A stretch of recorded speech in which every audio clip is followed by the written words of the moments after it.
Happy Monday! What's going on? Guess what day it is today? It's Nellie's birthday. Happy birthday to you. Happy birthday to you. Happy birthday, my sweet, precious Nellie. Happy birthday to you. Woo! Yeah, my little Bubba. Happy birthday. Man, I just love her.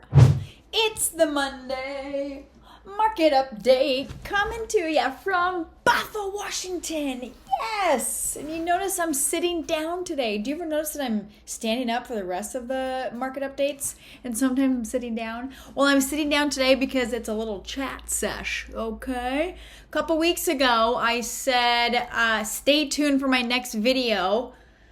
Fast forward 2 weeks. It was to address subscribers' questions about over-assessed property values, school board involvement, foreclosures, housing for the homeless and immigrants, and the impact of immigration on the housing market. So that is what we are talking about today. I'll dive into the concerns that you have raised, and then I will back it by some local data and current trends, okay? And I'll give the information of where I got it from. So let's go. But before we do, what did you do this weekend? You know, it's Halloween month. Halloween month? I mean, it's Halloween month. I did decorate what was that? Right before it turned October. So it was like Sunday the 28th. Man, I'm good with dates for the most part. But anyways, yes, decorated the 28th and it was super fun. Check out these decorations. Oh my gosh, so fun. But anyways, so we had a little gathering on Saturday and had some friends over, did some costumes and stuff. So take a look at these pictures too. They're so fun. We had a great time. What did you do? Are you dressing up? What are you dressing up as? Yourself? Real original. Oh, wedding in Hawaii. Real original. It's the best costume, you know? Because if you can't be comfortable in your own skin, you're not going to be comfortable in somebody else's. What? All right, so anyways, moving on. Let's talk about the first one. So over-assessed property values and fraud. Property assessments in Washington are managed by county assessors. Did you know that? Who use standardized methods, including sales data analysis to determine fair market values. Regular studies conducted by the Department of Revenue ensure the assessments are accurate across the entire state. While discrepancies can occur, the system has robust checks and balances. Okay, so including the option for property owners to appeal assessments if they believe there's an error.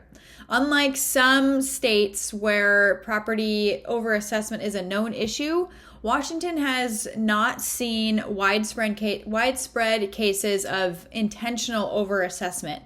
This comes from the Department of Revenue in Washington State, dor.wa.gov. School unions and the board's involvement. Property taxes are crucial for school funding in Washington, but school boards and unions do not directly influence property assessments. Assessors independently determine property values based on market trends, and any changes in school funding typically stems from voter-approved tax levies. While schools benefit from property taxes, they do not have a say in how properties are assessed. This comes from kingcounty.gov. Foreclosures in Western Washington. The region has seen a slight rise in foreclosures, partly due to economic challenges like rising interest rates. Everybody knows inflation and job cuts, especially in sectors like technology. Despite this increase, foreclosure rates are still much lower than during the 2008 housing crisis. Factors such as ongoing demand for housing in urban centers have helped keep rates from escalating significantly. This comes from, again, Department of Revenue in Washington State, dor.wa.gov. Housing projects for homeless and immigrants. All right, cities in Washington, notably Seattle, have been proactive in creating housing solutions for homeless and other vulnerable groups. Initiatives such as creating hotels into long-term supportive housing reflect efforts to address the housing crisis. Okay. King County's Health Through Housing is one example how local governments are tackling this issue.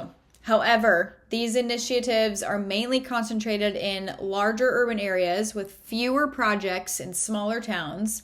This information comes from kingcounty.gov. Impact of mass immigration on Washington's housing market.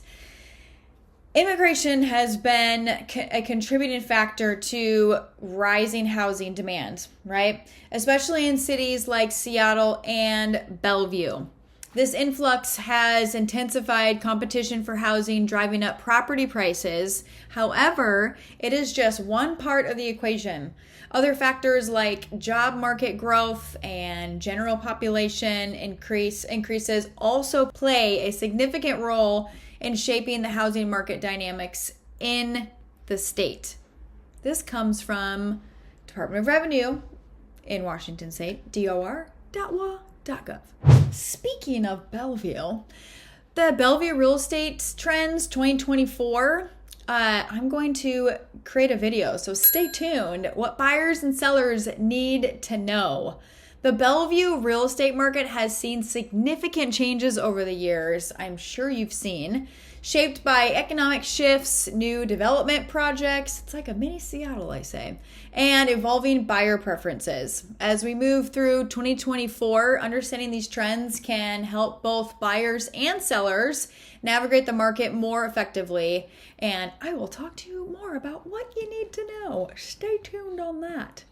In conclusion, for today's market update, ladies and gentlemen, Washington's real estate market and property assessment practices reflect a balanced and regulated approach to various challenges, right?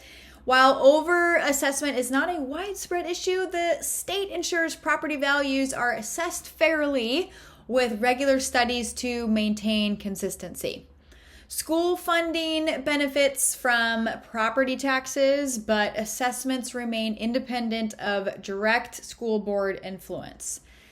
Economic pressures have led to a slight rise in foreclosures, though the market remains resilient due to continued demand.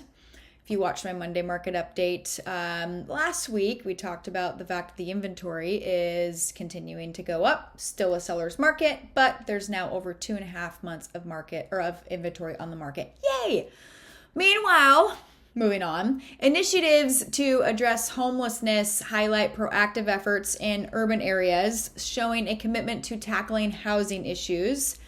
Lastly, immigration adds to the demand in the housing market, influencing prices, but in conjunction with broader economic factors. Overall, the market dynamics in Washington are shaped by a mix of local policies, economic conditions, and demographic trends, creating a complex yet robust real estate landscape. If you are navigating the Washington real estate market, understanding these factors is essential. Whether you're considering buying, selling, or investing, what should you do? You should stay informed. It pays to stay informed about property assessments, local economic trends, and how they influence the housing demand and prices. As always, feel free to reach out if you have any questions or you need guidance on your real estate journey. As you know, I am here to help, and I'm here to help you make the most informed decisions and find the best opportunities. Let's get started on your path to success in Washington's dynamic housing market. You guys are fabulous. Just another chat sesh, you know? If there's anything that you would like to talk about, you want to get some local stats, if you want to talk about what's going on in the market with the like we talked about, Washington's dynamic housing market. Anything you want to talk about real estate related, reach out. Comment on some of the videos that I put out there. Like and subscribe. And let's get some conversations going. You guys are fabulous, but you gotta go. I hope you have a very, very, very, very, very, very, very, very, very great day. And an even better week. And we'll see you soon, okay? And remember, comment, like, subscribe. and maybe let me know if you're going to dress up for Halloween. Have a great day. Peace.